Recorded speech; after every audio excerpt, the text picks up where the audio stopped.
Your siblings? What are the names of the siblings from oldest to youngest? George. Let me see. So it's not on here. So there's George. Then all you say is three boys. You're the George youngest Kane. of six. 3 boys, 3 girls. You talk about Joe and Louise. Joe, well, see, we had Don and Marilyn, both of Kelsheimer. the Kelsheimer kids. Okay. The others were all in the service. All of those men were in the service. All my 3 brothers were in the service in Europe, partly. Not partly, because Mel and Red were in the South Pacific. Now, Red's not your brother. Red is Brother-in-law, Bernice's husband. Bernice. So there was George Jr. That was your oldest brother. He was called Abby. He was called Abby? That was his nickname. Albiston came to Abby. I don't know how they did that, but that was his nickname. Oh, that's Abby and Fern. Yeah, Oh, okay. I didn't know who that was on here. it's Abby and Fern. Okay, so Abby's your oldest brother. Yeah. And when did he pass away?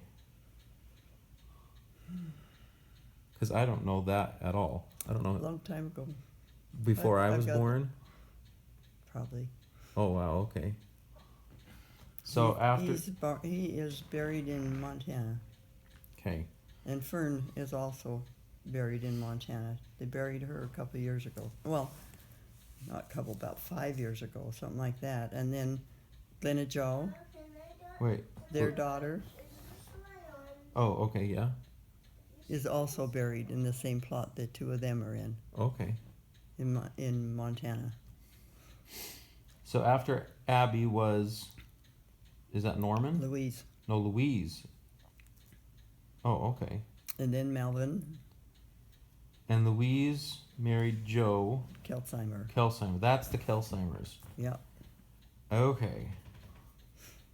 And so you're saying when Joe was in the service, their children, Marilyn and Dawn, came and stayed with you. Yeah, they lived with us.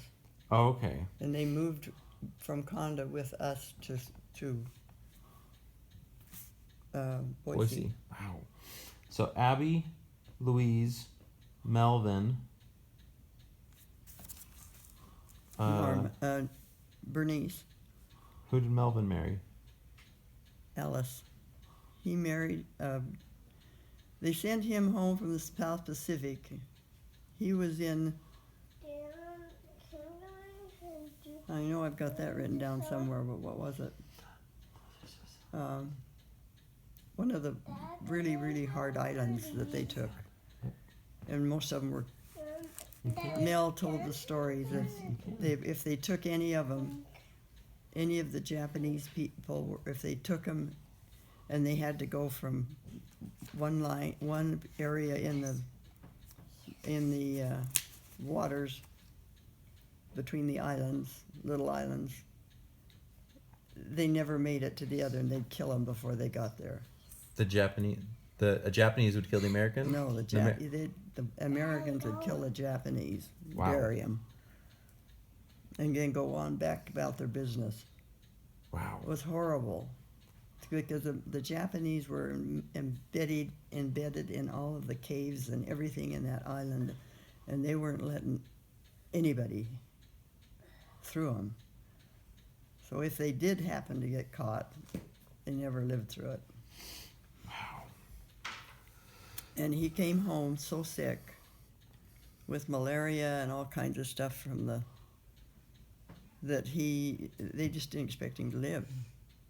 And they sent him to Ogden, which was the military hospital at that time. And he survived. And when and where... Oh, sorry. I was going to say, when and where did he live and die? Well, he married a nurse that was at that hospital.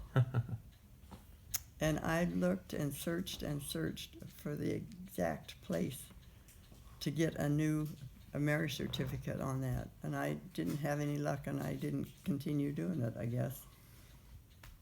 But they moved. When we moved to Boise, Dad was thinking that 40 acres would take care of his family when they came home. Well, that wouldn't work because by that time the marriages were larger, and but they all moved to Grandview with us for a period of time. And before very long, Mel and Alice went to Minnesota, where she was from. Abby and Fern went to North Idaho because he got some jobs doing saws for sawmills, keeping them sharp, and which he stayed with, and then got into Montana, and that's where he died, was in Montana. But